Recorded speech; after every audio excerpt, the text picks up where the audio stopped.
Hi, really sorry to interrupt you all from drinking and talking. We will keep this mercifully short, but it would be completely wrong not to stop for a second and take stock of what we're doing tonight. My name is Ziad Marar. I'm the Global Publishing Director at Sage, and I'm delighted to be here to welcome you all to celebrate the launch of Big Data in Society. Everyone is talking about big data. Some of you, I know, were at the Royal Statistical Society last week, where the invited lecturer was Lord Gus O'Donnell, known as God to his friends, who in his lecture was making a feature of this topic, and indeed ended his lecture with a kind of arousing statement that data should be for the 21st century, what steam was for the 19th century, what oil was for the 20th century, which I think is all very well, but I think if data, the power of big data is to be unleashed, it's going to require a fair amount of disciplined curiosity and engagement, especially to understand what its limits may be too. So it's a thrilling thing for Sage to be here with this publishing event, because it speaks to very fundamental themes that are close to our heart.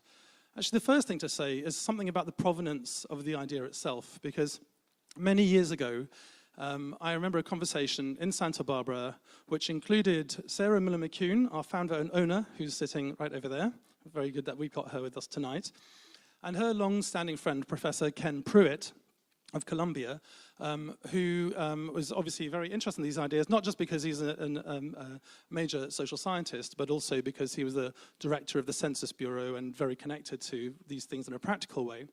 And the conversation swirled around themes that I'm sure many of you are all engaged with and think about hard, about whether, even if the data get very big, they surely can't ever speak for themselves, whether they are genuinely ever to be representative in a world where there are still whole populations that fall off the digital grid, so to speak, where it's obviously the case that so much of this big data lies in the hands of private firms and corporations.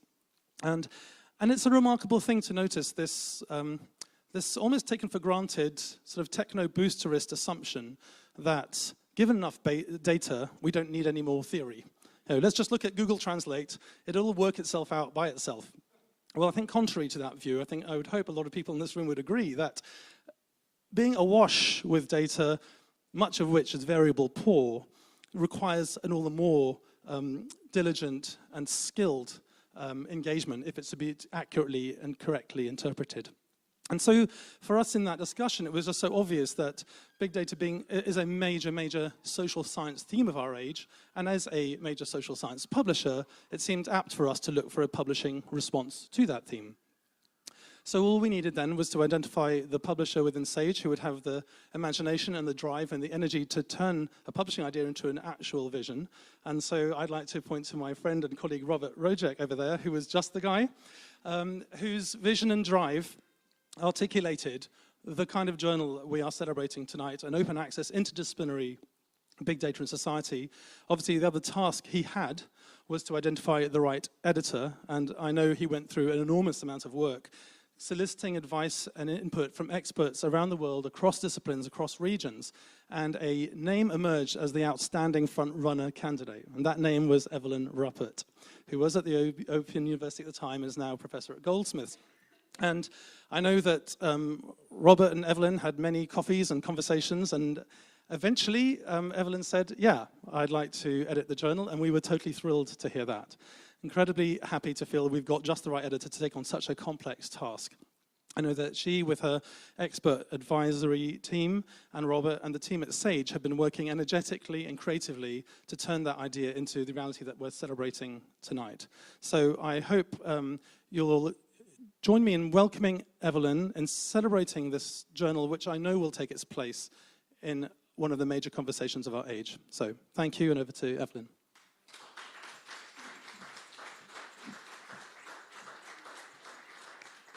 Well, thank you so much, Ziad, for those words, because you made my job even easier, because it's always nice to hear your own ideas and thoughts about a journal nicely expressed back to you by the publisher in a way that you can agree. And you have said it very well in terms of the kinds of critical questions and inquiries that we're trying to open up through this journal about something that has major implications for societies. And it is really that kind of intervention that we saw this journal as being really critical and wanting to be critical about. But as you already mentioned, something like this wouldn't be possible without especially the confidence and support of you, Ziad, and also of Sarah, and having met you in those early days when this was still just an idea.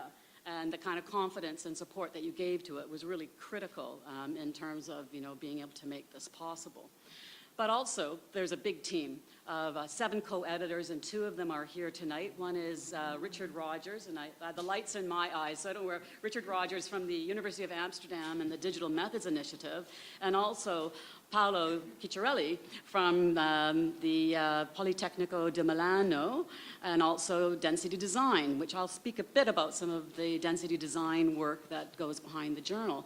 And we also have our editorial assistant, Vila Takala, here.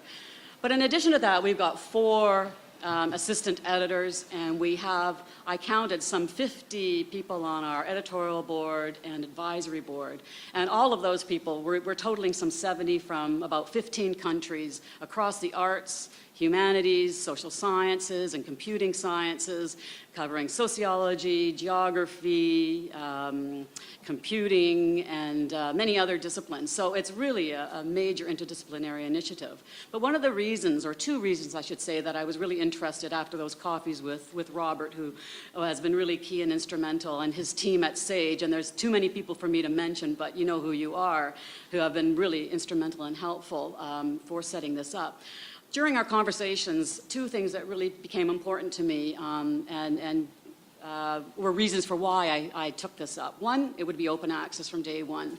And this was a critical thing, I felt, especially for trying to enlarge and open up a debate on an emerging field, which big data is, which is still a matter of much contestation and debate and struggle and discussion, and having an open access journal that would open up to that debate would be important. But secondly, we use this word called a space from the beginning, where we saw that the journal would of course be hosting as a key component of its work the peer-reviewed research article.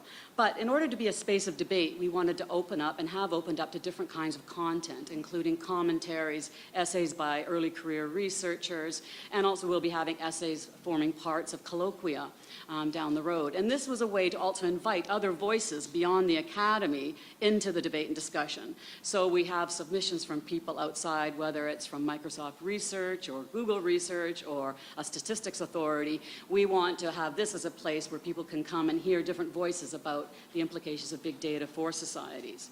But also, in enlarging on that, being a digital-only primarily journal, this enables us also to link out to lots of other things and become a resource, we hope, for big data.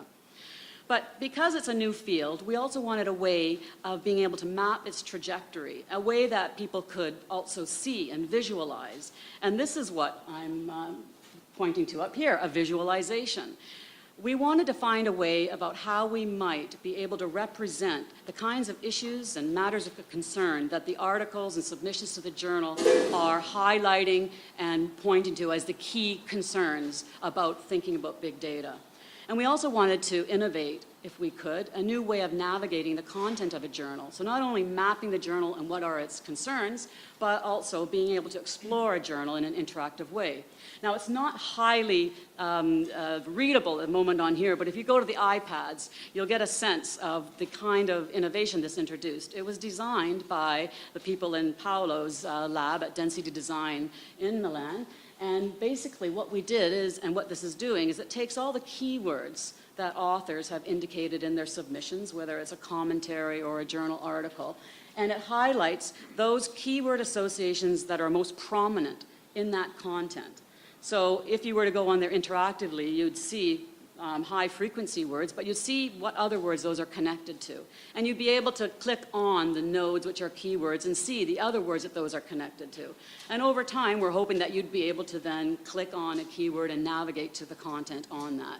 So it's about allowing exploration to happen, but also representation of what the journal's key matters of concern have been. And over time, we would like to see how we as a journal start to shape that debate through the kinds of key concerns that it publishes and that it puts together. Lastly, I just want to thank everybody for coming, people I know and don't know, and all the people at SAGE for all your support and help. And also to say, please come to our space, take a look at it, take a look on the iPad about how this illustration and visualization is working, and enjoy the rest of the evening.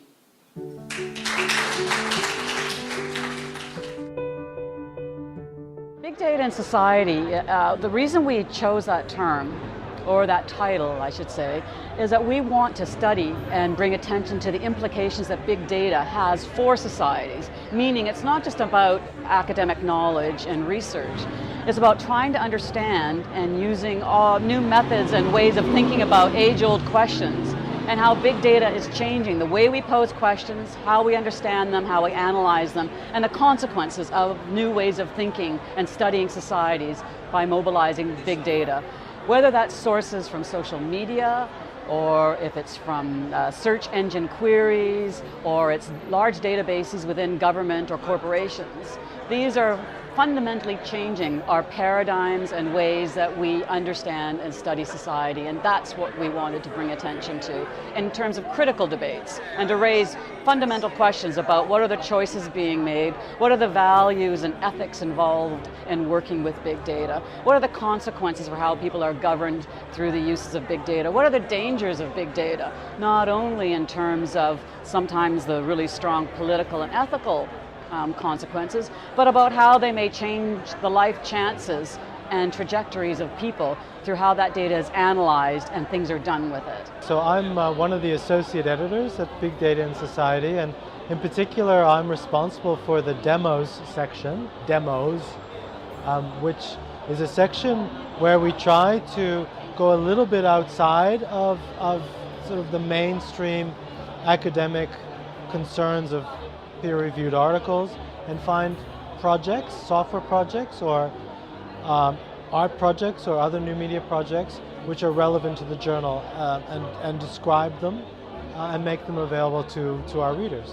I'm here because of visualization, and the big data in society is a big challenge, and I think, and all the editors, I think, believe that visualization can help in bridging big data and society. Making sense of all this data we have around is something maybe uncovered, and through visualization, especially when you have to address non-experts, we can maybe help in extracting and building the sense of this data.